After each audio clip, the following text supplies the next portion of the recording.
10-4. Inverse of a function. Inverse of a function. And I forgot to write the essential question, so you just have to write it with me. How do I switch my inputs and outputs? My inputs and outputs. What? Switch the inputs and outputs? I don't think that's possible. I think that's going to rip a hole in the space-time continuum. Nah, it's not a big deal. This is the last section in chapter 10. We're blowing through this thing. All right, in all seriousness, a function. What does a function have? It has an input or inputs and an output. So I think we first talked about this with two variable equations. You have an output, which is equal to some manipulation of the input. So if you look at something like this, AB, we're not paying attention to the fact that this is inverse relations. AB, A is the input and B is the output, right? So the output is always the last variable in our ordered pair or our ordered triple or our ordered quadruple, whenever you get to that. So the first number here, which is usually X, right? That's our input. And the second number is Y, which is our output, typically. But with an inverse, we're going to remix.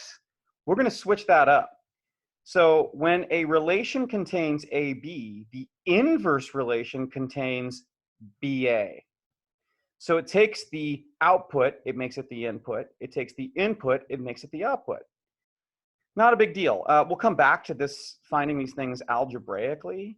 But for right now, let's take a look at this. Find the inverse of the relation. So this is some relation where you have an input and then an output. Well, what's the inverse? It's just going to be switching those inputs and outputs. So that's pretty easy.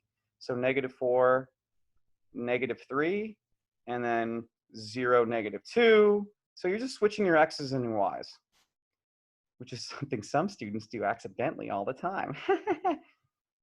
I'm not laughing, I'm crying.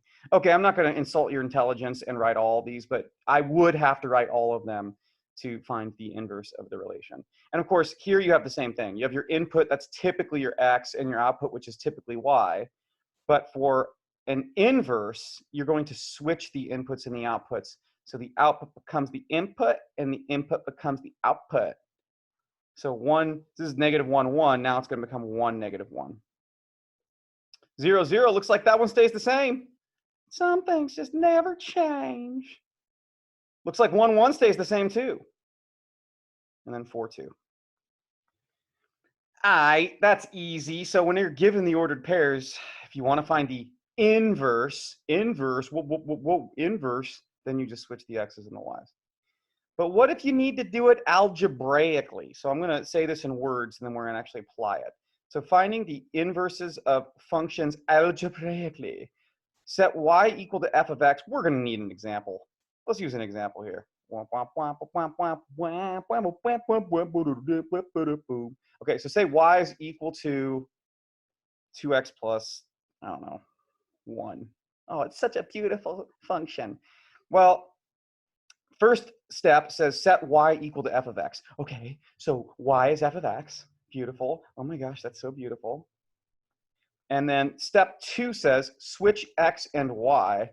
Oh wait, I think they wanted me to set Y equal to f of X. Whoops, that's step 1. Take the f of X and make it Y. Now we need to switch the X and the Y, so we get X equals 2Y plus 1. Solve the equation for Y. So in other words, we're solving for Y. We want to solve for this variable. And so how do I do that? I subtract 1 from both sides. So I get X minus 1. X minus 1 equals 2Y.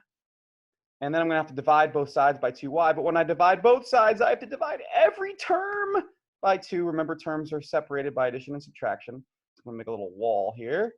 And then I'm going to have, this looks like X over 2 minus 1/2 equals Y. I'm going to have barely enough room, Captain, for that Y. Now I'm going to write this a little cleaner. This is Y equals, anything divided by 2 is the same as being multiplied by 1/2. So that's 1/2 X minus 1/2. This is the inverse of our original function. So our original function is y equals 2x plus 1. The inverse is y is equal to 1/2 x minus 1/2.